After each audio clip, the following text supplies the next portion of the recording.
Pharm D क्या होता है? ऐसा बहुत सारे बच्चे कमेंट कर रहे थे कि फार्म डी से रिलेटेड मैम वीडियो बनाओ। काफ़ी दिन से बच्चों का रिक्वेस्ट था एंड आज फाइनली जाके मैं इस पे वीडियो बना रही हूँ। फार्म डी बच्चों, ये डिप्लोमा इन फार्मेसी नहीं है, डी फार्म नहीं है। डी फार्म और फार्म डी बहुत ही अलग कोर्स है बच्चों, ठीक है। जो फार्म डी है उसे हम डॉक्टर ऑफ फार्मेसी कहते हैं, यानी कि इसके करने के बाद आपके नाम के आगे डॉक्टर लगता है। सो क्या है ये फार्म डी? पूरी प्रोसेस मैं आपको बताऊंगी। कौन सा एग्ज़ाम होता है, कौन सा टॉप कॉलेज है इसके लिए, कितनी फ़ीस लगती है, कोर्स की ड्यूरेशन क्या होती है, इसके बाद क्या आपका करियर स्कोप है, ठीक है। और भी ऐसी बहुत सारी चीज़ें हम डिस्कस करेंगे। इसके बाद सैलरी कितनी लगती है, प्लेसमेंट क्या होती है, क्या इसमें क्लिनिक अपना ओपन कर सकते हैं, अगर आपके नाम के आगे डॉक्टर लग रहा है तो क्या अपना क्लिनिक खुद का ओपन कर सकते हैं। ये सब कुछ हम डिस्कस करेंगे आज के वीडियो में। So let's start and discuss about pharm D. Hello everyone, welcome to Spark Up Classes. This is Suman Yadav. Pharmacy का सीधा सा मतलब है बच्चों दवाओं की स्टडी करना, ठीक है।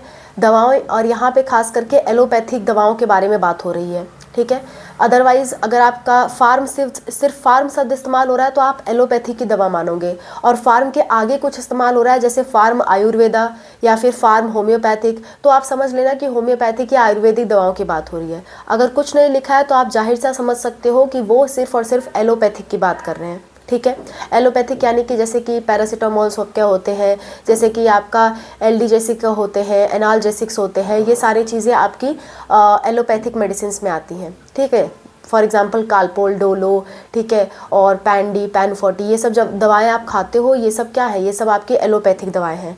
तो एलोपैथिक दवाओं की स्टडी करने को हम फार्मेसी कहते हैं, ठीक है। अच्छा, फार्मेसी 3 तरह की मेनली होती है बच्चों। एक होता है बी फार्मा यानी कि बैचलर ऑफ फार्मेसी, एक होता है डी फार्मा यानी कि डिप्लोमा इन फार्मेसी, और तीसरा जो कि मैं आज आपको बताने वाली हूँ फार्म डी यानी कि डॉक्टर ऑफ फार्मेसी, ठीक है। सो बी फार्मा और डी फार्मा के लिए ऑलरेडी मैंने ये दोनों वीडियो बना रखी हैं, दोनों ही वीडियो का लिंक आपको लास्ट में मिल जाएगा। और तीसरा आपका जो फार्म डी है उसके बारे में आज हम डिस्कस करेंगे। क्लियर? फार्म डी बच्चों डॉक्टर ऑफ फार्मेसी, इसके नाम से ही पता चल रहा है कि इसके बाद इस कोर्स को करने के बाद आपके नाम के आगे डॉक्टर लगेगा। बिल्कुल सही सुना आपने। जो फार्मा का कोर्स है वो करने के बाद भी आपके नाम के आगे डॉक्टर लग रहा है बच्चों, ठीक है। इस कोर्स को कंप्लीट करते ही आप डॉक्टर कहलाओगे। क्लियर? भले ही आपने सिर्फ फार्मेसी की पढ़ाई की है। इसके पीछे काफ़ी विवाद भी है बच्चों, मैं इसकी पूरी स्टोरी सुनाऊंगी। पहले हम एलिजिबिलिटी की बात कर लेते हैं, इसे कौन कौन कर सकता है। अगर आपका 12th में पीसीबी है यानी कि फिजिक्स केमिस्ट्री बायोलॉजी है तो भी आप इस कोर्स को कर सकते हो। अगर आपका 12th में पीसीएम है यानी कि फिजिक्स केमिस्ट्री मैथ है तो भी आप इस कोर्स को कर सकते हो। इस कोर्स को करने के लिए आपके मिनिमम परसेंटेज 45% होना चाहिए, इससे कम है तो आप इस कोर्स के लिए एलिजिबल नहीं हो। नेक्स्ट, अच्छा, कुछ ऐसे एग्ज़ाम्स हैं जिसमें 50% या 55% तक भी मांगता है, डिपेंड करता है एग्ज़ाम टू एग्ज़ाम, ये वैरी करता है। अभी मैं एग्ज़ाम्स के बारे में भी आपको बताऊंगी। ये कोर्स 6 साल का होता है बच्चों, 6 इयर्स का कोर्स है, जबकि आपका जो डिप्लोमा होता था वो 2 इयर्स का था और आपका बी फार्मा 4 ईयर का कोर्स था।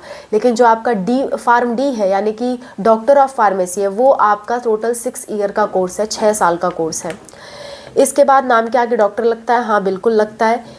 क्या इसमें क्लिनिक ओपन कर सकते हैं? इस सवाल से रिलेटेड काफ़ी सारा दिनों तक बहस चला था बच्चों। क्या बहस थी वो मैं आपको पूरी तरह से समझाती हूँ, फिर हम इसके आगे बात करेंगे। देखो हुआ क्या कि फार्म डी 6 साल का कोर्स है और आपका MBBS, BMS, BHMS ये सब भी लगभग 6 साल के कोर्स है। 5 साल का कोर्स होता है, इंटर्नशिप मिला के 6 साल हो ही जाता है, ठीक है। सो लोगों ने सोचा कि फार्म डी भी 6 साल का कोर्स है और बाकी जो डॉक्टर्स के कोर्स है वो भी 6 साल के कोर्सेज हैं लगभग, इंटर्नशिप मिला करके, मैं इंटर्नशिप मिला करके बात कर रही हूँ, वो भी 6 साल के कोर्सेज हैं।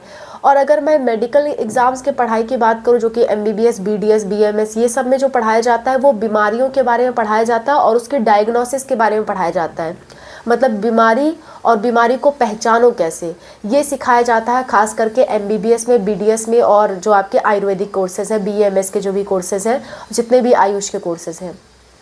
लेकिन जो फार्मासिस्ट है यानी कि जो आपके फार्म डी वाले हैं उन्हें सिखाया जाता है कि किसी बीमारी का ट्रीटमेंट कैसे करें, इस बारे में वो पढ़ते हैं। वो डायग्नोसिस के बारे में नहीं पढ़ते, वो ट्रीटमेंट के बारे में पढ़ते हैं। कई लोगों ने ऐसा मुद्दा उठाया कि जब एक जो मतलब MBBS वाला डॉक्टर है वो किसी पेशेंट को दवाएं दे सकता है, अपना क्लिनिक, अपना हॉस्पिटल ओपन कर सकता है, तो फार्म डी वाले क्यों नहीं दे सकते हैं? जबकि उनका भी 6 साल का कोर्स है, वो भी बीमारियों के बारे में पढ़ रहे हैं, उनके इलाज के बारे में भी पढ़ रहे हैं, तो कम से कम नहीं सर्जरी करने दे रहे हो तो कम से कम दवाएं देने तो दो, कि पेशेंट्स आए तो उनको हम दवाएं दे सकें, ट्रीटमेंट के लिए दवाएं दे सकें। क्योंकि फार्म डी का कोर्स कर रहे हैं, इतनी मेहनत से 6 साल तक पढ़ाई कर रहे हैं, तो अपना क्लिनिक और अपना हॉस्पिटल ओपन करने की आज़ादी तो दो। कोई बात नहीं, हम सर्जरी नहीं करेंगे, किसी का चीर फाड़ नहीं करेंगे, क्योंकि हमने उस बारे में नहीं सीखा, लेकिन बीमारियों के बारे में हम जानते हैं और हम उसकी दवाएं भी जानते हैं, तो क्यों ना हम क्लिनिक और अपना हॉस्पिटल ओपन कर सकें। इस चीज़ से रिलेटेड बहुत दिनों तक ये मुद्दा चला था बच्चों। अगर मैं इस कोर्स की बात करूँ, फार्म डी, ये कोर्स आपका आया था करीब 8 साल पहले। 8 साल पहले ये कोर्स लॉन्च किया गया था, ठीक है। उसके बाद से ही ये बहस चालू हो गई थी कि MBBS की तुलना MBBS और बाकी डॉक्टर के जो कोर्सेज हैं, फार्म डी उनके जैसा क्यों नहीं हो सकता, जबकि पढ़ाई उसमें भी लगभग सेम ही की जा रही है, तो फार्म डी उनके जैसा क्यों नहीं हो सकता। इस पर बहुत दिनों तक बहस चली थी।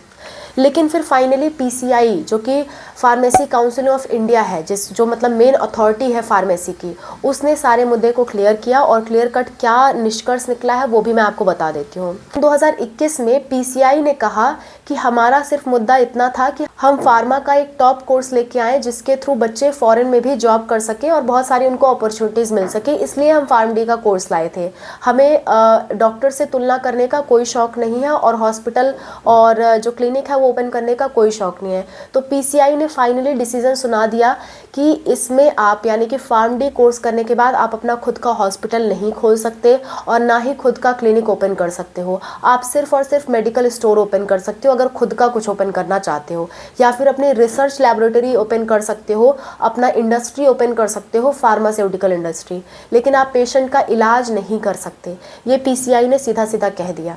अब इसके पीछे क्या रीज़न था वो रीज़न भी हम जान लेते हैं। PCI ने ऐसा क्यों कहा उसके पीछे हम रीज़न भी जान लेते हैं बच्चों। देखो, तो मैं आपको इतना बता दूं कि क्लिनिक हॉस्पिटल आप ओपन नहीं कर सकते, ये फाइनल डिसीजन हो चुका है। पहले इस पे काफ़ी बहस चली थी, अभी भी हल्की फुल्की बहस चलती रह रही है, लेकिन PCI ने फाइनली यही डिसाइड किया है कि क्लिनिक नहीं ओपन कर सकते, हॉस्पिटल नहीं ओपन कर सकते, ठीक। अच्छा, तो PCI ने ऐसा क्यों किया, अपने ही बच्चों के साथ उसने धोखा क्यों किया, एक तरह से आप ये सोचोगे, तो मैं समझाती हूँ आपको इस बारे में, ठीक है। PCI ने जो रीज़न दिया था वो मैं आपको समझाती हूँ। हालांकि मैं भी इससे संतुष्ट नहीं हूँ, मेरा माने तो उन्हें अप्रूवल दे देना चाहिए, ऐसा नहीं करना चाहिए, क्योंकि वो भी लगभग उतनी ही पढ़ाई कर रहे हैं जितना एक MBBS वाला कर रहा है, तो इन्हें भी अप्रूवल मिलना चाहिए, कम से कम दवाएं देने का अप्रूवल तो मिलना चाहिए, ठीक है। लेकिन उन्होंने नहीं माना, तो क्या ही कर सकते हैं, अब उनकी संस्था है, उनके रूल्स मानने पड़ेंगे हमें। पर ठीक है, मैं रीज़न आपको बताती हूँ कि उन्होंने क्या रीज़न दिए। देखो बच्चों, होता क्या है, जब कोई बच्चा फॉरेन में काम करने को जाता है, खासकर इनका मुद्दा 2 था, एक तो इंडिया का, एक फॉरेन का। मैं पहले फॉरेन का समझाती हूँ, फिर इंडिया वाला मुद्दा समझाऊंगी। फॉरेन में जब कोई बच्चा फार्मेसी के तौर पे काम करने जाता है तो वहाँ पे उसको एंट्री नहीं मिलती थी। क्यों नहीं मिलती थी बताती हूँ। फॉरेन कंट्रीज़, जितने भी डेवलप्ड कंट्रीज़ हैं, जो आपकी US है, अमेरिका है, UK है, लंदन है, मतलब जो भी ऐसे मतलब डेवलप्ड कंट्रीज़ हैं, ब्रिटिश है और जो आपका रशिया है, इन सब जगहों पे क्या है कि इन सब जगहों पे जो फार्मेसी का कोर्स है वो कम से कम 5 साल का होता है, और 5 साल का कोर्स करने वाले ही वहाँ पे फार्मेसी की प्रैक्टिस कर सकते हैं। ये वहाँ का कानून है डेवलप्ड कंट्रीज़ का। जितने भी डेवलप्ड कंट्रीज़ हैं, 99% डेवलप्ड कंट्रीज़ का ये कानून है कि जो भी फार्मासिस्ट है वो कम से कम 5 साल का ग्रेजुएशन पूरा होना चाहिए उसका। लेकिन इंडिया में क्या है, इंडिया में B फार्मा और D फार्मा दोनों ही देख लिया जाए तो दोनों में से कोई भी 5 साल का कोर्स नहीं है। D फार्मा 2 साल का कोर्स होता है, यानी कि डिप्लोमा इन फार्मेसी 2 साल का कोर्स होता है, और B फार्मा जो है वो 4 साल का कोर्स होता है। अब कुछ बच्चे कहेंगे कि हम B फार्मा करके बाद में M फार्मा कर ले, तब तो हमारा 5-6 साल पूरा हो गया, तब तो हम एलिजिबल हैं। तो बच्चों नहीं, ये लोग कहते हैं कि एक ही बार में ग्रेजुएशन की डिग्री आपकी 5 साल की होनी चाहिए। पोस्ट ग्रेजुएशन का आप शामिल नहीं करेंगे, ग्रेजुएशन की डिग्री 5 साल की होनी चाहिए। ग्रेजुएशन की डिग्री 5 साल की होगी तो आप 2 एंट्रेंस टेस्ट दोगे, दोनों में से कोई भी दोगे, उसके बाद आप कहीं अब्रॉड में यानी कि विदेशों में प्रैक्टिस कर सकते हो। वो 2 टेस्ट कौन से हैं मैं आपको बता देती हूँ। एक है FPGEC यानी कि foreign pharmacy graduate exam committee, ये एक एग्ज़ाम है, और दूसरा है NAPLEX यानी कि North American pharmacist licence examination. यानी कि ये दोनों एग्ज़ाम आपको क्वालिफाई करना पड़ता है, तब जाके आप किसी विदेश में काम कर पाते हो एज अ फार्मासिस्ट। ठीक है, वहाँ पे आप काफ़ी कमाते हो, लेकिन वहाँ पे जाने के लिए आपको ये एग्ज़ाम देना पड़ता है। और इस एग्ज़ाम देने की मिनिमम जो एलिजिबिलिटी है वो है कि आपका 5 साल का ग्रेजुएशन होना चाहिए फार्मेसी में। अब इंडिया में ऐसा तो कोई कोर्स था ही नहीं जो 5 साल का ग्रेजुएशन दे, तो बच्चों को क्या करना पड़ता था, अगर फॉरेन में जाना है तो इंडिया से तो वो करते ही करते थे, फिर उनको फॉरेन में जाके दोबारा से उनको अपना 5 साल का कोर्स करना होता था, तब वह जहाँ के फार्मेसी की प्रैक्टिस कर सकते हैं। या फिर 12 पास करने के बाद तुरंत फॉरेन जाओ, वहाँ से फार्मा करो, तब आप प्रैक्टिस करो, तो बच्चों का बड़ा खर्चा पड़ जाता था। इसको ध्यान में रखते हुए पीसीआई ने फार्म डी का कोर्स निकाला, जो कि 6 साल का कोर्स था, ताकि बच्चे ये कंप्लीट करें, डायरेक्टली एग्ज़ाम दे नैप्लेक्स का और एफपीजीईसी का, और डायरेक्टली विदेशों में जा कर के काम कर सके। पहला रीज़न ये था जिसकी वजह से फार्म डी का कोर्स रिलीज़ किया गया। दूसरा रीज़न ये था कि पीसीआई का ये पीसीआई ने ये सोचा था कि हर एक हॉस्पिटल में जो भी फार्मासिस्ट होते हैं, जो भी ड्रग इंफॉर्मेशन सेंटर होते हैं, वहाँ पे कम से कम एक फार्मासिस्ट ऐसा होना चाहिए जो फार्म डी कोर्स किया हो, यानी कि उसको दवाओं के बारे में पूर्ण जानकारी हो। बी फार्मा और डी फार्मा करने के बाद आप पूर्ण जानकारी नहीं ले पाते हो, लेकिन जो फार्म डी का कोर्स है उसे करने के बाद आपको दवाओं की, हर तरह के दवाओं की जानकारी हो जाएगी, एलोपैथिक दवाओं में। तो इसीलिए उन्होंने पीसीआई ने फार्म डी का कोर्स लॉन्च किया। ये 2 रीज़न थे। हालांकि जो इंडिया वाला रीज़न है वो वैलिड नहीं हो पाया, हो सकता है आने वाले फ्यूचर में वो पूरी तरह से लागू कर दे, लेकिन ऐसा अभी बहुत ज़्यादा देखने को मिला नहीं, इसकी बहुत ज़्यादा गवर्नमेंट वैकेंसीज निकाली नहीं गई।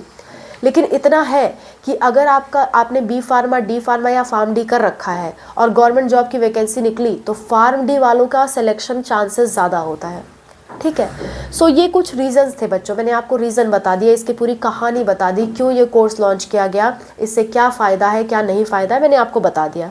अब हम मेन मुद्दे पे अपने आ जाते हैं। जो फार्म डी है उसके लिए एलिजिबिलिटी पीसीएम है या पीसीबी, दोनों में से कोई भी किया हो, 12th क्लास से हो, कर सकते हो। ये 6 साल का कोर्स है। ये पीसीआई द्वारा अप्रूव्ड कोर्स है, लेकिन बहुत कम कॉलेजेस हैं जिसमें ये कोर्स कराया जाता है, और गवर्नमेंट के तो बहुत ही कम कॉलेजेस हैं। मुझे 1-2 कॉलेज के नाम याद है, जैसे कि गवर्नमेंट कॉलेज ऑफ फार्मेसी, ये आपका महाराष्ट्र में पड़ता है। MH-सेट नाम का एग्ज़ाम होता है इसके लिए। इसी तरह नीट के एग्ज़ाम के थ्रू भी इसमें एडमिशन होता है, CUT के थ्रू भी एडमिशन होता है। ये कुछ एंट्रेंस एग्ज़ाम्स है। और अगर मैं फ़ीस की बात करूँ तो फ़ीस भी इसकी काफ़ी ज़्यादा है बच्चों। किसी भी कोई भी ऐसा इंस्टीट्यूट नहीं है जहाँ पे लगभग लाख रुपए फ़ीस ना हो, चाहे वो गवर्नमेंट हो या प्राइवेट। 1 लाख रुपए सालाना या 2 लाख रुपए सालाना ऐसे फ़ीस लगती है यहाँ पे। ठीक है, सो फार्म डी के कोर्सेज़ की फ़ीस भी काफ़ी ज़्यादा है। नेक्स्ट बात करूँ इसके स्कोप की, तो बच्चों अगर गवर्नमेंट जॉब निकलती है कोई भी, तो उसमें फार्म डी वालों को सबसे ज़्यादा प्रायोरिटी दी जाती है, ये तय बात है। तो सबसे अच्छा स्कोप तो ये है। जितनी भी क्लिनिकल फार्मासिस्ट की वैकेंसी आती है उसमें सिर्फ और सिर्फ फार्म डी वालों का ही सिलेक्शन होता है। तीसरा इससे फ़ायदा ये है कि जो भी प्राइवेट जगह पे आप जहाँ भी जॉब करने जाते हो, ठीक है, तो फार्म डी वालों को ही प्रेफरेंस दी जाती है।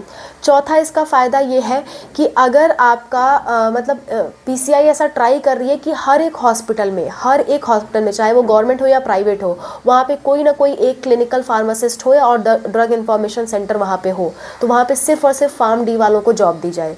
कोशिश ये है, लेकिन हालांकि ये कोशिश अभी सफल नहीं हो पाई है, पर ऐसी पूरी उम्मीद है कि आने वाले कुछ सालों में ये कोशिश उनकी ज़रूर सफल होगी।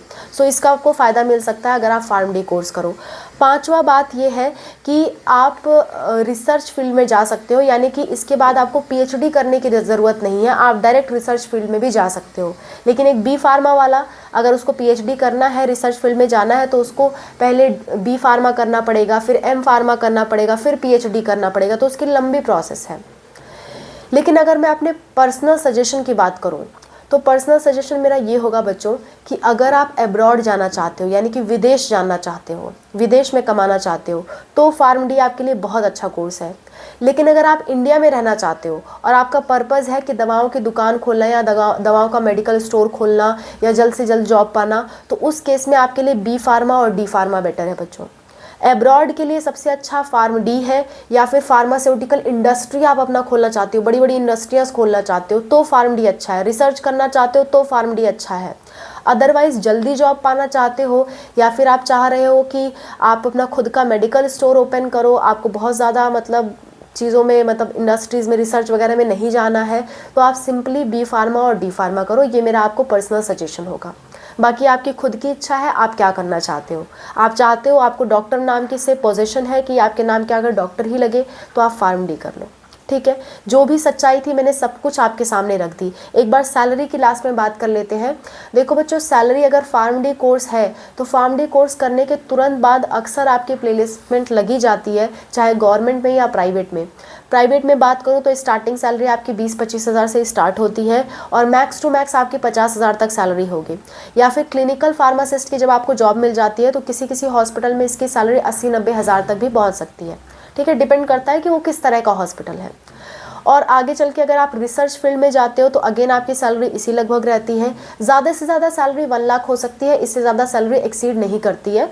रेयर केस में एक्सीड कर सकती है, लेकिन जनरली इससे ज़्यादा एक्सीड नहीं करती है, ठीक है। और अगर आप अब्रॉड में जाते हो तो फिर आपकी बहुत बढ़िया सैलरी है, मतलब तो फिर मैं बता नहीं सकती। वो अब्रॉड में अलग अलग स्टेट, अलग अलग कंट्री वाइज वैरी करता है वो, ठीक है। आप हो सकता है 10 लाख रुपए महीना कमाओ, वो डिपेंड करता है कि आप कहाँ जा रहे हो और किस तरह से ओपन कर रहे हो, और आप वो एग्ज़ाम क्वालिफाई कर पा रहे हो कि नहीं कर पा रहे हो। जो 2 मैंने एग्ज़ाम बताए, बाहर में जाने के लिए 2 एग्ज़ाम क्वालिफाई करना ही पड़ेगा, और टफ एग्ज़ाम होता है, इतना आसान नहीं होता। क्लियर। सो ये सारी कुछ बातें थी जो मैंने आपको फार्म डी के बारे में बता दिया। अब आप खुद डिसाइड कर सकते हो कि कौन सा आपके लिए अच्छा है। फिर भी अगर आप चाहते हो कि मैं बी फार्मा, डी फार्मा और फार्म डी पे कंपैरिजन वीडियो लाऊं, फुल कंपैरिजन वीडियो लाऊं, तो आप उसके लिए कमेंट कर सकते हो। मैं उस पर भी कंपैरिजन की न्यू वीडियो ला दूंगी, ठीक है। और बच्चों, अगर आप अपने करियर को लेकर कहीं कंफ्यूज हो, आपको क्या करना चाहिए क्या नहीं करना चाहिए, और आप पढ़ाई के साथ साथ कमाई करना चाहते हो, तो आप ये वीडियो देख सकते हो। हाईएस्ट सैलरी वाली मेडिकल फील्ड की government job and private job जानना चाहते हो तो आप ये वीडियो देख सकते हो। दोनों ही वीडियो का लिंक आपको लास्ट में मिलेगा। एंड और कोई दिक्कत, कोई परेशानी आती है तो आप ज़रूर कमेंट करो। मैं और अनूप सर आपकी हेल्प के लिए हमेशा तैयार है बच्चों। Thank you so much for watching. Wish you all the best.